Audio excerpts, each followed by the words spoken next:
Halo semuanya, selamat datang di channel kami. Bayangkan sebuah dunia primordial, lautan tak berujung yang diselimuti kegelapan. Di dalamnya tersimpan kekuatan purba yang melahirkan segala yang ada. Kekuatan itu bernama Tiamat, sang dewi naga pencipta dunia dalam mitologi Mesopotamia. Ia adalah simbol kekacauan primordial, lautan asin yang melahirkan dewa-dewi generasi pertama. Tapi siapakah sebenarnya Tiamat? Bagaimana kisahnya membentuk pemahaman manusia kuno tentang penciptaan? Mari kita selami misteri Sang Dewi Naga dan mengungkap rahasia yang tersembunyi dalam legenda Mesopotamia. Latar belakang Tiamat berakar dalam mitologi Mesopotamia kuno, peradaban yang berkembang di antara sungai Tigris dan Eufrates. Peradaban ini dikenal dengan sistem kepercayaan politeistik yang kaya, di mana Tiamat memegang peranan penting. Awalnya, Tiamat dianggap sebagai personifikasi lautan kosmik, sumber kehidupan dan kekuatan penciptaan. Ia digambarkan sebagai naga betina raksasa dengan tubuh bersisik, tanduk yang tajam, dan mata yang memancarkan kekuatan magis. Bersama pasangannya, Apsu, dewa air tawar, Tiamat melahirkan generasi pertama dewa-dewi Mesopotamia. Namun, hubungan mereka tak selamanya harmonis. Seiring berjalannya waktu, keturunan Tiamat dan Apsu semakin berisik dan mengganggu ketenangan mereka. Apsu yang terganggu berencana untuk membunuh anak-anaknya, tetapi Tiamat yang mencintai mereka memperingatkan mereka. Kingu, salah satu putra Tiamat, kemudian membunuh Apsu dan mengambil alih kekuasaannya.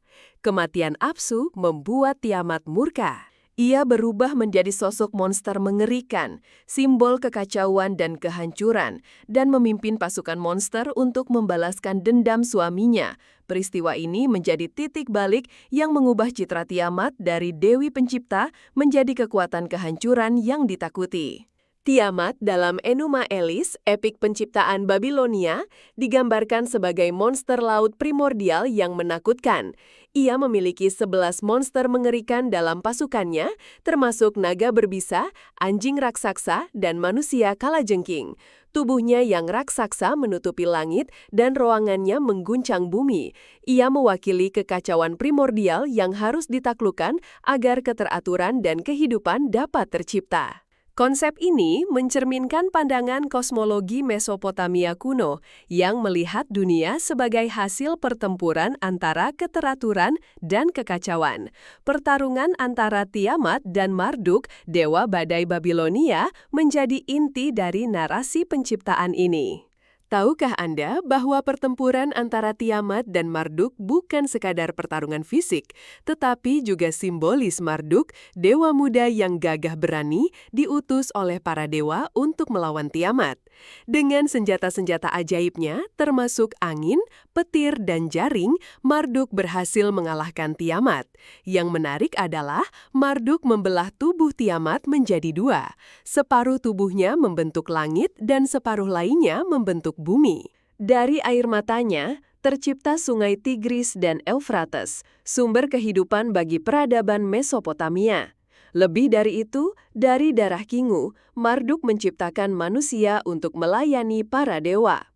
Kisah ini menggambarkan bagaimana keteraturan lahir dari kekacauan dan bagaimana dunia diciptakan dari tubuh sang Dewi Naga. Fakta menariknya, penggambaran Tiamat sebagai naga memiliki pengaruh yang luas dalam budaya populer modern. Citra naga yang kuat dan misterius sering dikaitkan dengan Tiamat, meskipun interpretasinya bervariasi. Dalam beberapa karya fiksi, Tiamat digambarkan sebagai dewi yang bijaksana dan pelindung, sementara di karya lain, ia tetap menjadi simbol kehancuran. Hal ini menunjukkan betapa kuat dan abadi legenda Tiamat dalam imajinasi manusia. Bayangkan saja, sebuah mitos dari peradaban ribuan tahun lalu masih mampu menginspirasi cerita di masa kini. Selanjutnya, bagaimana relevansi kisah Tiamat di masa depan? Meskipun mitologi Mesopotamia kuno mungkin tampak jauh dari kehidupan modern, pemahaman kita tentang asal-usul dan kosmologi terus berkembang. Studi tentang mitologi seperti kisah Tiamat memberikan wawasan berharga tentang cara manusia kuno memahami dunia di sekitar mereka. Potensi penelitian arkeologi dan studi teks kuno dapat mengungkap lebih banyak detail tentang Tiamat dan perannya dalam mitologi Mesopotamia. Kesimpulannya, Tiamat, sang Dewi Naga, bukan hanya sekedar monster dalam legenda kuno. Ia adalah simbol kekuatan alam, kekacauan primordial, dan proses penciptaan yang kompleks. Mari kita terus menggali misteri sang Dewi Naga dan menghargai warisan budaya Mesopotamia yang kaya. Renungkanlah bagaimana kisah Tiamat dapat menginspirasi kita untuk memahami hubungan kita dengan alam dan asal-usul kita sendiri. Terima kasih telah menonton. Jangan lupa like, share, dan subscribe channel ini.